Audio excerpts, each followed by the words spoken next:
talk my shit. I got all dick, and she turned around and hit. And I done learned a lot of shit. I had her burn up her brain. I deserve her face. I deserve her.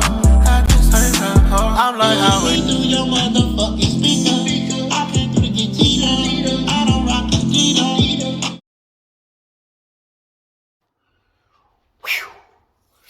What's up, y'all? This your boy, Mr. I-240. I'm back with another episode on this beautiful Saturday in Memphis, Tennessee. Hey, I want to appreciate the love the page been getting lately. You know what I'm saying? I appreciate y'all. And you know how we do this thing. Most importantly, I want to thank the Lord Jesus Christ for letting me see another day. It's him and God, of course, for letting me see another day. I know how we do on this channel every day. Hey, man, the page been going up. It been going crazy. I feel like right now, I just feel like I'm in my bag right now, and I just want to continue to get y'all dope content. And all the episodes I have previewed, I plan on recording them. So let's get that record straight. I plan on recording them. You know what I'm saying? I love doing this. I'm trying to get to 500. We almost at 200. We like 30 something, 50 something away, or whatever you want to call it. But I'm on a mission because this is what I love to do, and this is what my passion. I wish I had more time to do this, but I like how my schedule is flexible to make it. Yo, shout out to the fan that wanted me to do a Memphis episode. I hope you saw it. You know what I'm saying? I did this for you, and you know it might be a part two. We'll see it when I do a voting poll on Instagram or whatever. You know what I'm saying? Because you know this is the foundation where I'm from. So you know what I'm saying? So, but yeah, we got a lot of interesting things to talk about. Ooh, excuse me, y'all. So, hey, all right, let's get straight into it. The first subject is the Attitude Era. And by the title of the episode, Shock Value. Now, I'm going to say this before, because my partner, he asked me like a couple of days ago. He like, hey, man, do you just be talking about random stuff? Some stuff I do, some stuff I don't. But the theme of the show be the first subject that I talk about. Then the rest of the stuff I just go from there. So, this episode is titled Shock Value. And the reason I say that because I feel like at times the Attitude Era is more shock value. I mean, it had its best matches and moments which I researched and I got.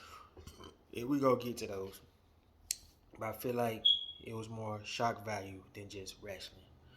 But because you gotta remember, in the mid-90s, the wrestling business was at a whole all-time low, just straight trash. Like, think about it. Like, for example, you still had Hulkamania going on in WCW, and the fans was booing him. Then he was beefing with the Dungeon family.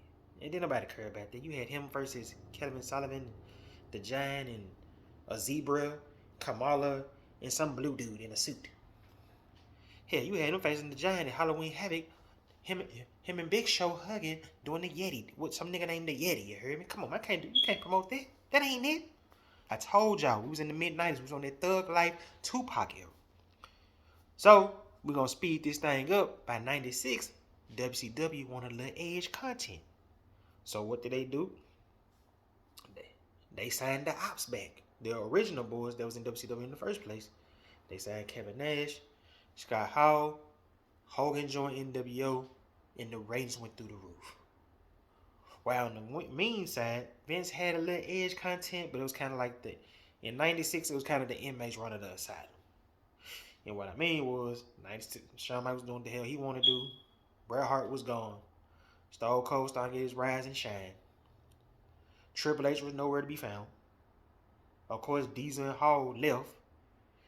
And Undertaker and Mankind was kind of good, but Ahmed Johnson was on some street shit. And Warrior was just doing what Warrior does. So, while that going on, and WCW beating that ass, Vince decided in 1997, we're going to turn it up. And what I mean is, Stone Cold was turned up in 97. Bret Hart heel turn was amazing, going against the world. And so on and so on. And then it was at the point, during them 2 years, that even though Vince was starting over the edge of content, he was whooping that ass. That's why I thought Eric Bischoff was a better booker at one point. Because you gotta think about it. While Sable getting naked They getting beaten in the ratings by Rey Mysterio versus Chris Jericho. While Goldust rubbing himself doing what he do, they getting beat by a Hogan segment over and over again. Wow. They got Mosh doing Leave It to Beaver commercials, being horny for I guess his mom. They getting beat by DDP and Randy Savage.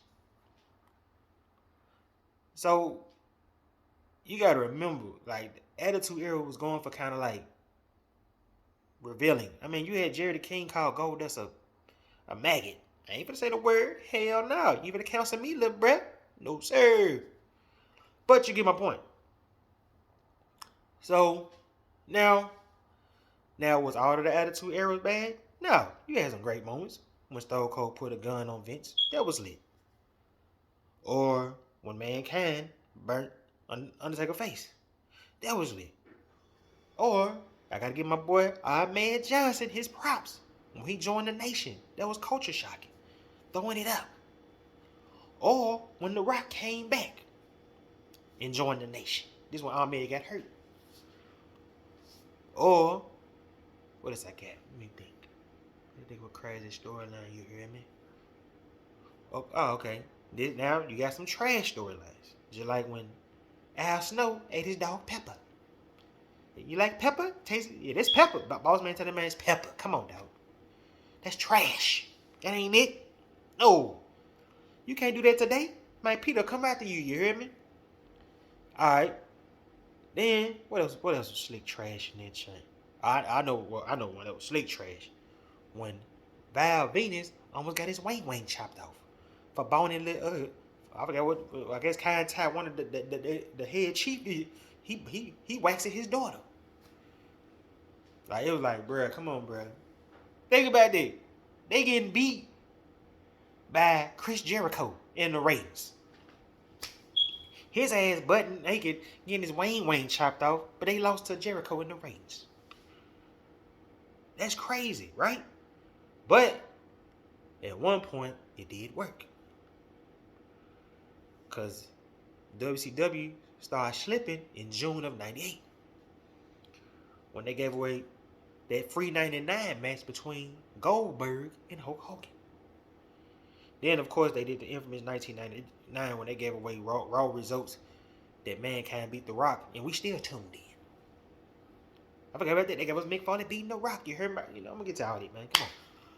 But I just feel like they were going for edgier content. And it was like, it was some stuff that was good, but there was some stuff like, all right, look, bro, come on, man. This ain't it, bro. Hey, come on, man. Like, it was crazy. I mean, it was pure comedy. Then another thing a lot of folks don't realize, during the Attitude Era, they would play hot potato with the belt. Then nobody won no long title reign. It was like 1 minute Austin won, 1 minute Undertaker won, right? Rock won. Only one that probably had a long title reign was Triple H. And because a fan called me out on, I forgot what the comment was. I said something.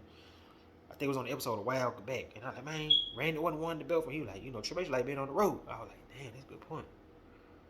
But outside of Triple H having a long title reign, then nobody really have no long title reign.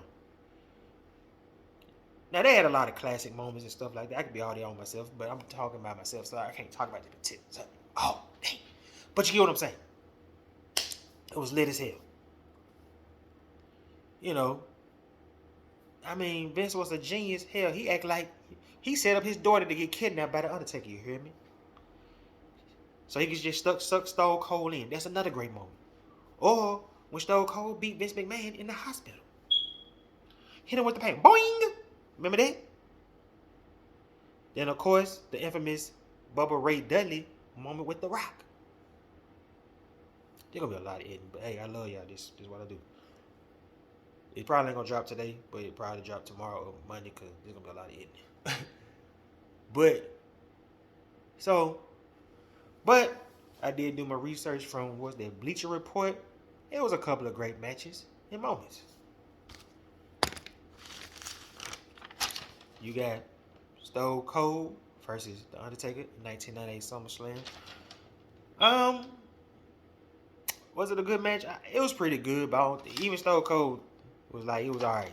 but it was good for what it was. I mean, that was a good pay-per-view. They promoted the hell out of that song with AC/DC, Highway to Hell. Alright, then of course you got Mankind getting that shine, winning the belt, thanks to Stone Cold against The Rock. I think was it New Year's Eve in 1999. And of course, I kind of disagree with it, but I'm like, you know what? For the moment, for Stone Cold winning the championship, Stone Cold winning the championship in 1998 against Shawn Michaels with Mike Tyson fast count and doing that sloppy DX chop that was trash. I'm sorry, Mike. Don't beat me up, dog. Then of course, you got the Armageddon 6-man Hell in a Cell where it was Rikishi, Rock, Stone Cold, Undertaker, Kurt Angle, and Triple H. Then another match they stick out, Chris Jericho versus Chris Benoit at the Royal Rumble 2001 for the Intercontinental Championship in a classic ladder match. Then you got No Way Out, Triple H versus Stone Cold. I mean, I could have wrote a lot of these. Like, I'm just gonna name my top 5 because I don't like to talk about a certain subject all day, and I don't want to be on no wrestling episode for 3 hours talking to myself.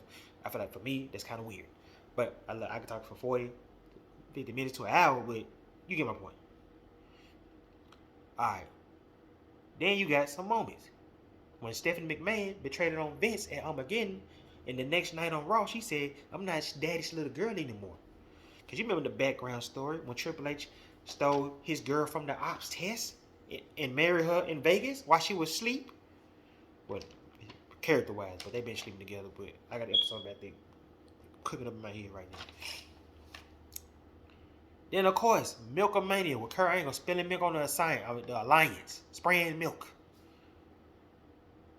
And then the infamous Stone Cold joined Vince. Like I said, I'm cooking up. We're going to talk more about this. Stone Cold joining Vince at WrestleMania 17 when he beat The Rock. And of course, I got to give Chris Benoit some love. The Radicals debut. We thought they were going to get a mega push. Then of course, the infamous Triple H returning at Madison Square Garden after being off of work for 7 months. After turning his triquep, or I can't pronounce the word. You know, the injury he had against Chris Jericho, Chris Benoit on the announce table, and the people with the streets went crazy. And of course, man, come on, man. This should be the #1 moment alone, and I gotta give my man Lucifer credit on this one.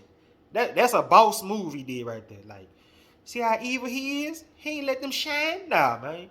So, well, the moment I'm talking about when Vince bought his ops, he bought WCW.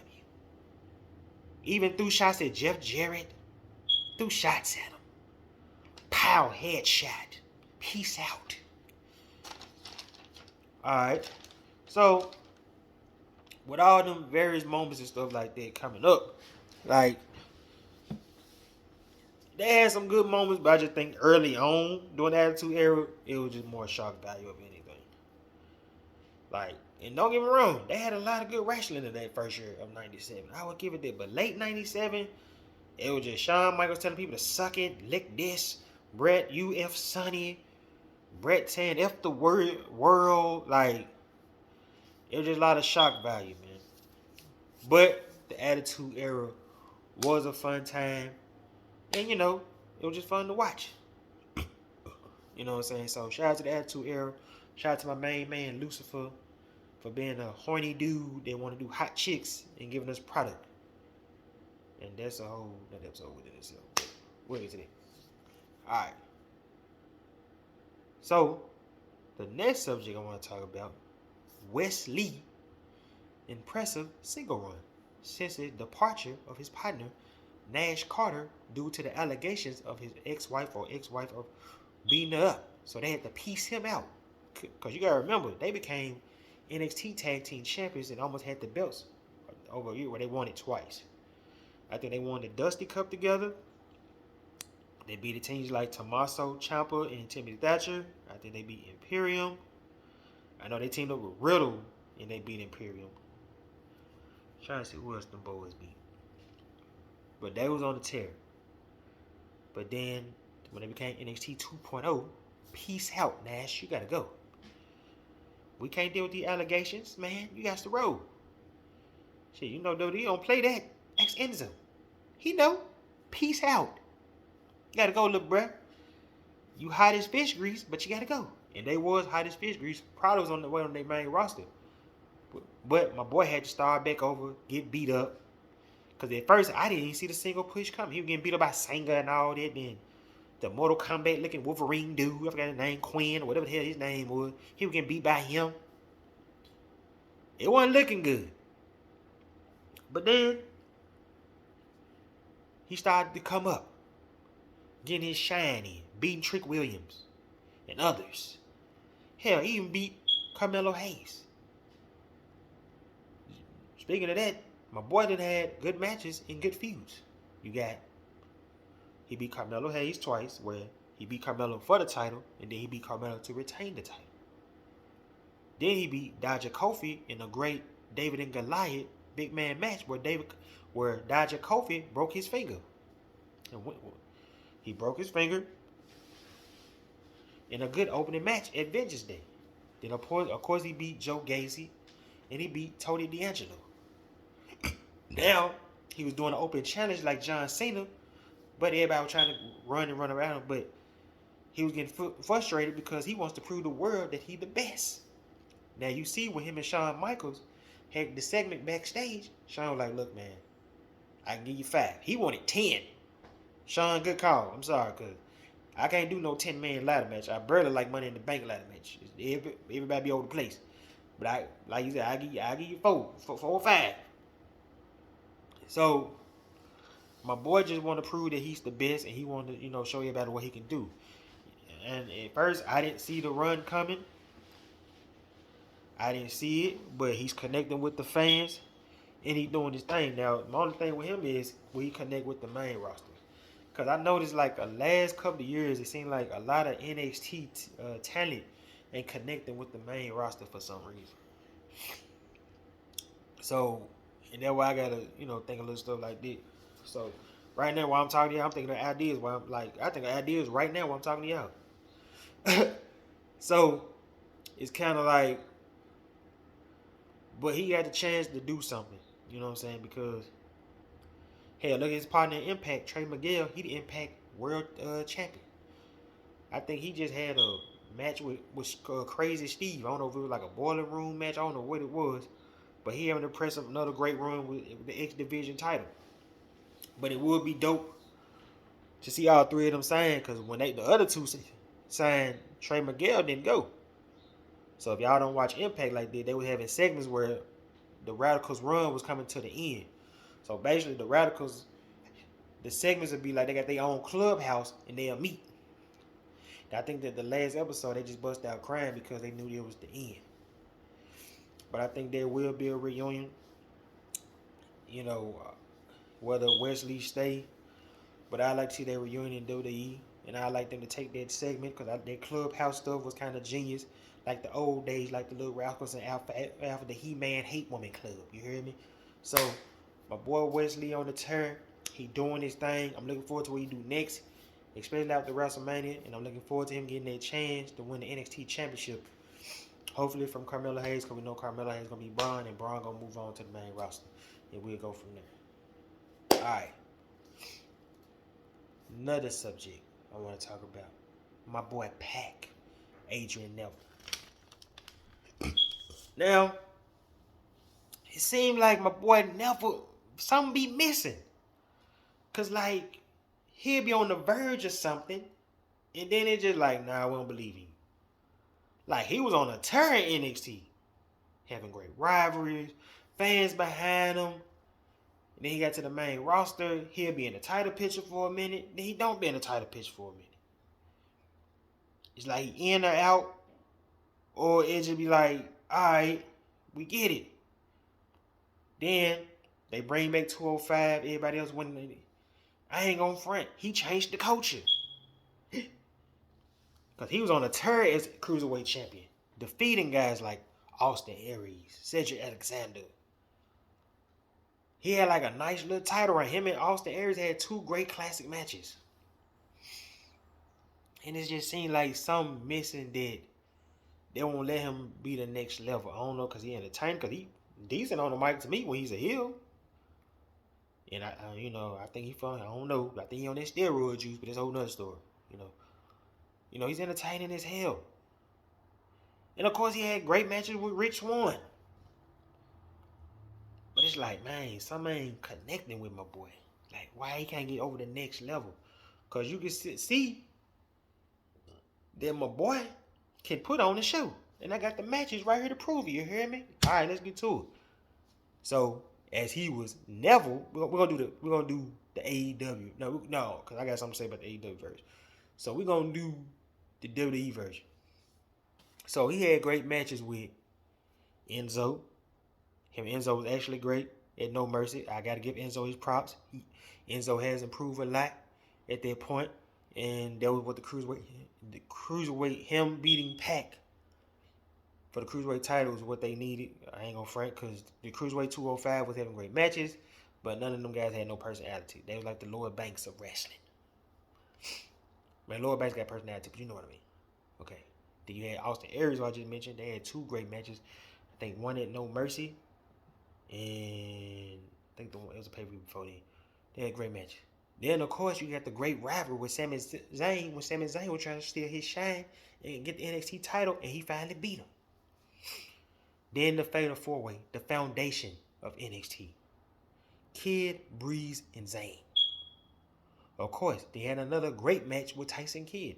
Bo Dallas, Finn Balor, Seth Rollins. When we all thought he was going to beat Seth Rollins for the WWE title in 2015. Then I forget he had a great match with Kevin Owens. Who else on this piece? I ain't write Kevin Owens on it, but my boy had potential to take it to the next level. But then they did the dumb mistake at SummerSlam, and it just came to my mind. Let's have a superhero match. Pac and Stephen Amell versus Stardust, and I forgot who the hell he was facing. Straight trash. No, that ain't it. No. Stephen Amell did good, but it was just like, come on, bro. Y'all gotta stop doing this snooky stuff, man. Come on, man. Like, come on, man. Y'all can't be wasting people's spot with this. Because I feel like if they just would have did Pac versus Cody Rhodes, oh, man, that'd been dope. No Stardust, no Magic, no Moon Rocks, no Lucky Charms. But they want to waste people's talent like stuff like this. This how you know WWE don't believe in folks. Hey, man, let's put this actor over. Nigga, what? Hell no, that ain't it. And of course come on. Of course they won, but it's just like, come on, little bro. Look at the matches I just named, man. Look at the quality, the skills that my boy have. Like, nigga, what? Hell no, that ain't it, Vince. Trash. Come on, man. At least Bad Bunny did some moves. All the things Stephen Amell did was a crossbody splash. That's it. Damn. They got me cussing. Excuse me, Lord. Come on, man. But, alright. Then we get to AEW. Now, he was supposed to be in the All Out where him and Adam Page supposed to fight, but for some reason, he just mysteriously disappeared. It seemed like whenever he getting that big push or whatever, peace out. I disappear again. But meanwhile, he had great matches with Kenny Omega, Orange Cassidy, Adam Page, Darby Allin. Hell, he even formed a group with Death Triangle with Pentagon and Rey Fenix. But it seemed like the minute they catch momentum, it's like, all right, bro, I'm gone again. Come back. Catch momentum in a great feud with the House of Black. Catch momentum. All right, I'm gone again. Had a great feud with the Elite. Best 7 series. All right, I'm gone again. So I don't know if he holding himself back or companies don't believe him. Because I can't say, WWE, you didn't do no disappear act. But AEW, like, all right, man, I'm getting that push. Peace out. I'm gone. It's like, dang, bro. I need you to be in the title picture. It's time for you to be a world champion. Yeah, you won that little Mid-Atlantic, whatever you want to call it, Intercontinental title. I give you that. That was your moment. You earned it, hard work. But it's something that you doing for these companies not believing you, man. I believe in you. I know you can go. I know you decent on the mic as a heel, because you suck as a face.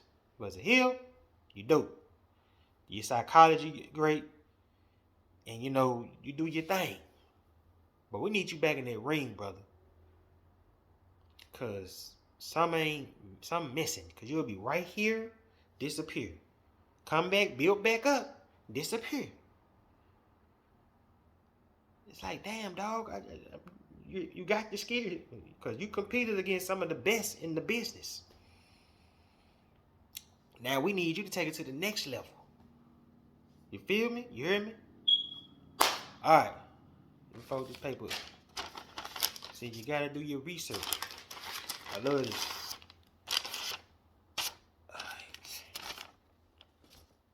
All right. So the next subject I want to talk about. I'm really mad that we didn't get the Bully Ray run in WWE. I'm gonna say it like that, cause Bubba Ray in TNA when he became Bully Ray and finally separated from Devon, he was showing us that he can have great matches.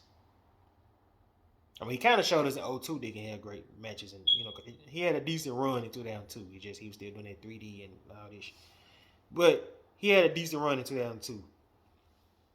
But he really showed you he got range, he can manipulate, he's straight to the point, he's a butthole, he do all this. I mean, think about it. Him and Hulk Hogan was like this. No mob ties. They was like this. Boys, you think it's one love? Ooh, I love you, Hogan, man. And then the infamous moment happened where it was a cage match. Well, I think was it between him and Kennedy or him and Jeff Hardy? I'm not sure. He formed his own group, Gang, Aces and Eights. Everybody think that was trash, but it was really pretty good. I love Aces and Eights. Because you got to remember, Aces and Eights was slowly debuting, attacking everybody. Beating up Sting, Kurt Angle, AJ, everybody getting their work by Aces and Eights. We was wondering who the leader was. We found out who the member was slowly but surely. Because one member, it was Luke Gallows, Mike Knox, Wes Briscoe, of course, Devon, because Devon was the first one of the leaders, of course. Garrett Trash Bischoff. I love you, dog, but your wrestling skills are trash. I'm sorry, little bruh. One love. Alright. So, it's going well, going smooth. The cage match happened, and then out of nowhere, Bully Ray did the unthinkable. Betrayed it on Hogan and betrayed on his on-the-screen girlfriend, Brooke Hogan. And the group was on a tear, terrorizing everybody. From Hogan, Sting, Angle, Storm, Bobby Roode. It was at the point we didn't see AJ for a while, but forgot that soccer mom haircut. Just saying, look, bro. Terrorizing Samoa Joe. Was on a tear. Then my boy was in famous feuds and matches against his ops. He had a list of ops right here. Tommy Dreamer, best friend for years. AJ Styles, especially when AJ Styles came back and won the Bound for Glory tournament to face Bully Ray, who's been terrorizing everybody. And then Mr. Anderson, who got tired of being his lackey, his little biatch, and he wanted to become the leader of the Aces. But they chose him. They chose Bully Ray over him. They had classic feuds, even the good coffin match between both of them, where they had that small look. Man, that was a small coffin. I don't know what that was. That was like a bed pad. That jump was small. I don't even know how Bully Ray fit in there, but I commend Bully Ray. Then you had the fun interaction with him, Abyss, between Christopher. Okay, Abyss real name Christopher Parker, where Abyss was intended to be his twin brother lawyer, and then you got Abyss. When Abyss returned, the crowd went crazy. He destroyed Aces and Eights. You hear me? Then you got James Storm, Jeff Hardy. That was very good. Like, man, come on. And Sting, come on, man. When they had that main power drive Sting on the exposed, on that wood. Come on, man. Jeff Hardy. I already said Jeff Hardy. Chris Sabin. When Chris Sabin got his moment in his shine. EC3 and Moose. Now, you would have thought, man, we could get a big moment. You know, him and the Dudley Boys still getting kind of at still. It's like when they came, man, it started off good, then it got cold. We think like, hey, we might see Bully Ray. Nope. And I think I saw in the shoot interview with the dude, he was like, Devon resigned, but Bully Ray was like, nah, I ain't finna resign with them folks, nigga. I'm out, peace. And Bubba Ray was very entertaining on the mic. I think he said on the episode out there with him and Tommy Drew, he said, there is nobody that can hang with me on the mic. He even said The Rock couldn't hang with him on the mic. Whew. I gotta admit though, but the Bully Ray from 2013 until now, hell no. Bully Ray don't care. Everybody getting this work. So I just wish that we would have saw Bubba / Bully Ray got the hero. I would have loved to see him and Roman Reigns, him and Moxley. Well, him and Moxley don't really like each other, but there's a whole nother, like I said, I be thinking shit in my head. So him and Seth Rollins, him and Bray would have been dope. Him and Brock. Yeah, him and Paul Heyman would have been fun to see. I don't know, man. I just feel like we got robbed of Bully Ray being in WWE. Shit, Ryback did bully stuff. Why can't he? And Ryback pouring water and talking about, did I tell you, ask a question and all that stuff. I just feel like Bully Ray would have been better. You heard me? Alright. I'm looking at the right thing. Chris Masters could have been something special. That's the next subject, I'm sorry. Chris Masters could have been something special, man. My boy was on a tear. He had the great theme music like Lex Luger. Got the music going, flexing his muscles, doing his thing. Vince pushing this man to the moon and back. Doing Master Lack challenges, putting folks in the full Nelson every week. And he was pretty decent on the mic, too. He was pretty decent on the mic. I gotta give him his credit. He shined on that one. He wasn't that bad as people thought he was, but he was pretty decent on the mic. Alright. Then he on a run, he on a tear. And then he got busted for taking that steroids. He got suspended, and then we noticed something different. His buzz was never the same after that. He never bounced back after that. He was like the Mark McGuire of wrestling. Cause y'all remember Mark McGuire last few years? God, dog, that son crazy. Did y'all see that? But Mark McGuire last few years, it was like, all right, bro, we know you doing steroids. Now you're trash. You're straight garbage. And then at that point, he was on Main Event, Sunday Night Heat. And then I think about 09, 08, they were like, all right, bro, peace out. We don't believe in you no more. He never got to make a big push again. But in the meanwhile, in the height of his push, my boy was in big matches with Bobby Lashley, who Bobby Lashley was the first one to break the Master Lock. Now he doing the Master Lock. It's called the Hurt Lock. He was in his first big feud with Shawn Michaels, heading into Unforgiven in a classic match. And he was in a tag team with Carlito against Kane in the Big Show in the underrated good tag team match in a good underrated feud heading into 06. It was better than John Cena versus Triple H, bruh. I'm sorry, bruh. Trash. John Cena versus Triple H in 06 at WrestleMania, straight trash. I'm sorry. Edge and Mankind should have been the main event. He had matches with John Cena, Kurt Angle. Then he was in the Elimination Chamber in the beginning of the year in New Year's resolution, where Cena survived everybody and Edge stole his shine and went on to bigger and better things. So my boy had a promising future to take it to the next level. He just got busted like Sharon Merriman doing that steroid.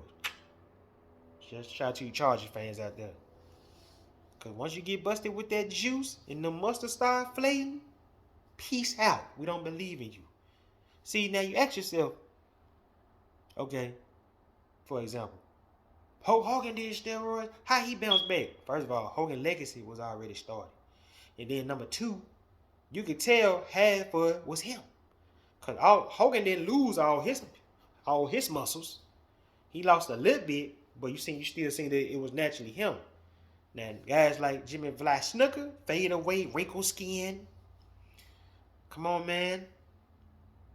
You can't be, you know, now there was probably 90% steroid juice. But that what happened to my boy, man. Vince was pushing that man Moon to the back, and then he got busted with steroids, and he was just never in a big storyline from there. All right. Last episode. Oh, I said that. Redo, my bad.